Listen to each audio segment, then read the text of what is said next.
November 3rd, 2016. Guys, this is, I think, about part 5 in the Jupiter/Nibiru series. I've caught a lot of flack over this, and I've caught flack over other theories in the past 4 years that pretty much turned out to be correct. The magnetopause being affected by CERN and the earthquakes, things like that. And I'm pretty confident about this, and I'm not trying to be cocky about it. I'm trying to be informative. And there's a difference. Now, this video, Jupiter the Destroyer, has everything to do with the Nibiru legend. Because if you think about it, even the Phoenicians, people like that, call Jupiter and its moons, which are, there's 4 major moons, the Galilean moons, but then you have about 66 other moons. And a lot of that could have been debris from the last collision. But now the scientists are looking deeper. They're creating models that can go back forward in time for thousands of years and predict exactly where the planet should be on the normal basis. And they can go back thousands of years on these supercomputers. So they've entered all the information of the solar system that they have. They've input every critical piece of information they could. Let me read this. I'm going to link to the article. It's called Jupiter the Destroyer. The scientists that are doing the models say we should be thankful that the early solar system was not conducive for life. During those early days, Jupiter was less constrained by its current orbit and swung through the early solar system, annihilating a first generation of inner planets, as reported by new evidence in the proceedings of the National Academy of Sciences. Based on the simulation of early planetary formation, the destructive behavior of an adolescent Jupiter may explain why our solar system has so little in common with other planetary systems. In these other systems, large rocky planets orbit extremely close to their host star, much closer than the distance between Mercury and the Sun. Jupiter's wanderings is a possible reason to our solar system's lack of inner rocky planets. Now remember, this is the National Academy of Sciences.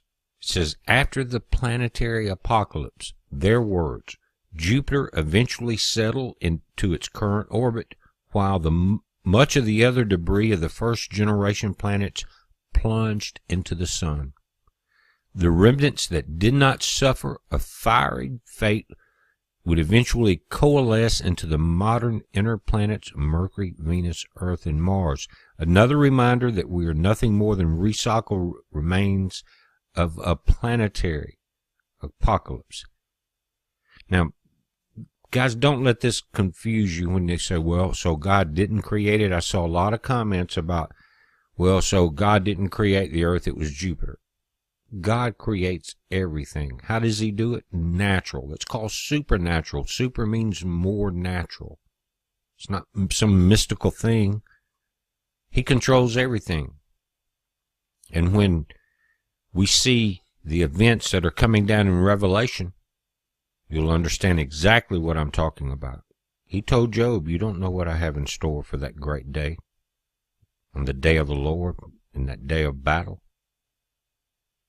What treasures are in heaven? What the hailstorm? Think about it. But I wanted to read this. I'm going to link to the information.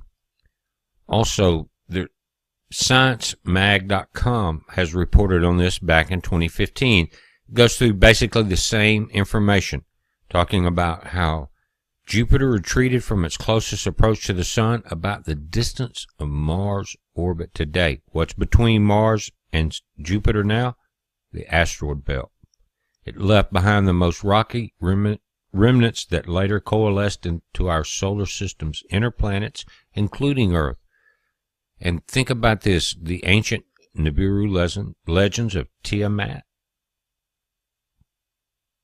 And you see how Jupiter has bounced in and out, as well as Saturn.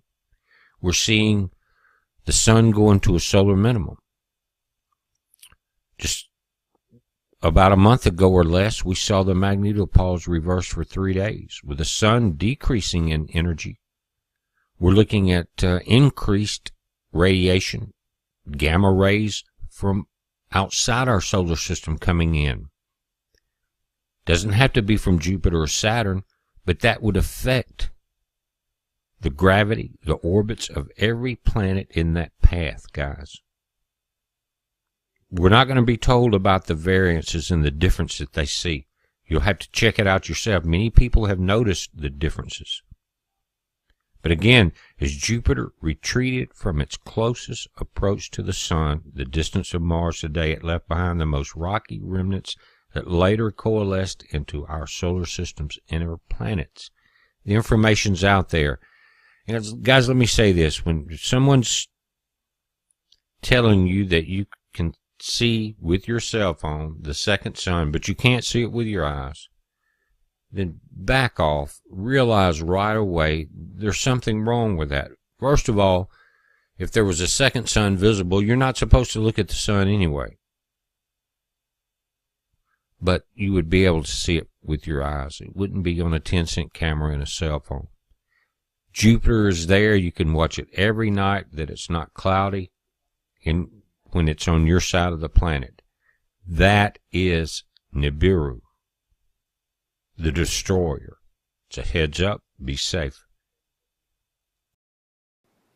Are you serious? Are you serious, folks? Planet X! Well, I know a lot of people are concerned about Planet X and all of the 5 waves of energy and how the heavens are shaking. But today, an asteroid is going to come very close, less than 50,000 miles from the surface of the Earth.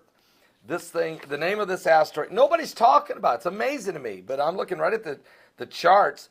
Right now, on this November 2nd, there is 1,739 potential hazardous asteroids, not going by the Earth today, but are on their way. The one that's going to go by, there's 2 of them going by today, too, but one is very close. The one asteroid that's going to go by today is 2016 VA. It is 0.2 lunar distance. 0.2. That means it is less than 50,000 miles from the surface of the Earth. The moon is 245,000 miles, give or take, because it kind of varies. But just go with 245,000 miles from the moon to the Earth. This asteroid is way closer to us than it is the moon. All right? It's also 16 meters in size. Pretty big rock. If it was to come crashing through and do a deep impact, it would create a catastrophic event. I'm telling you. It doesn't take a big rock to create a ton of damage. Good news is, this one is not going to hit us.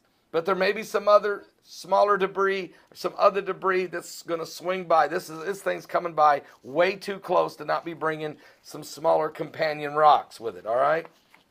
So heads up, big time, as this goes by. It's 2016 VA. Also, another asteroid will go by, but don't worry about it.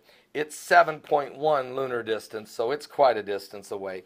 And it is called 2016 UX5, but it's not going to bother us. It's this one that's really concerning.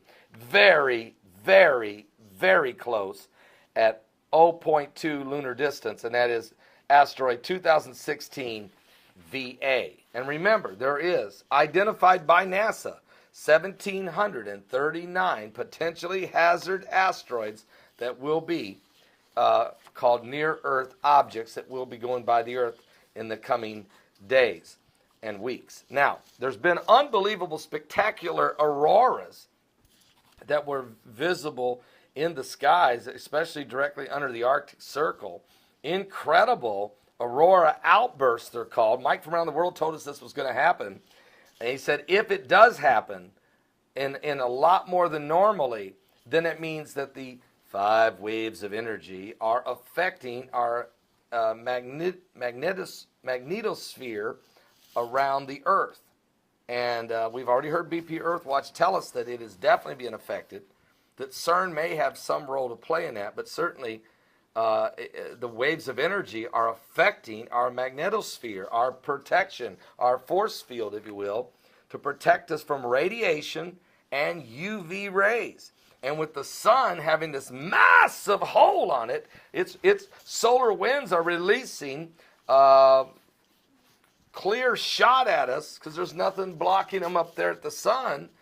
We're getting poured on with UV rays. We just got to pray there's not a massive solar flare, an X flare, which could fry power grids. I mean, seriously, we are getting those reports even from the federal government of the danger of that could happen. So even though the auroras are beautiful, and we're going to be showing you some pictures of auroras and things today on our live broadcast if you're at my website at www.paulbegleyprophecy.com. That's paulbegleyprophecy.com. So there's some incredible stuff going on. But one more thing I got to share with you, and that is last night we had 36 fireballs in the sky reported all over the world. 36 different fireballs around the earth. Every night there's usually a few, but man, this was a lot. 36 last night, and with this asteroid coming, I'm wondering if some of this could be some debris ahead of this asteroid that's going to go whizzing by the earth today. Extremely close. I'm talking extremely close. Getting very close to even the satellites that orbit the earth.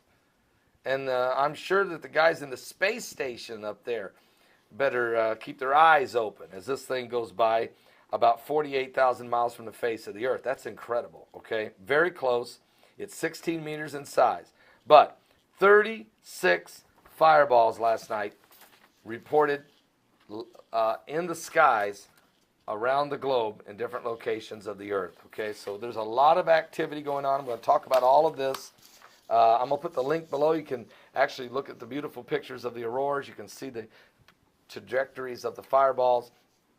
And you can also see the chart of the asteroids that are coming. I'll put the link below. And if you want to see some unbelievable, spectacular visuals of auroras and fireballs and things, you don't want to miss our broadcast. Starts at 12 noon Eastern at my website at www.paulbegleyprophecy.com. Now you say, what does this got to do with prophecy? Jesus said that there shall be great signs and fearful sights in the heavens. I'll read the verse for you. It's found in Luke chapter 21. If you go there with me, just a couple verses. You know, Jesus said there'd be signs in the sun, the moon, and the stars, and distress of nations with perplexity, and the sea and the waves roaring. Men's hearts would fail them for fear, for looking after those things that are coming upon the earth, for the powers of heaven shall be shaken. Then shall they see the Son of Man coming in a cloud with power and great glory. And when these things begin to come to pass, he said, look up, lift up your head, for your redemption draweth nigh. Well, in Luke 21, verses 10, it says, Then said he unto them, Nation shall rise against nation, and kingdom against kingdom, and great earthquakes shall be in divers places, and famines, and pestilences, and fearful sights, and great signs shall there be from heaven. Well, those fearful sights and great signs are being seen in the skies last night. We'll show you some of them.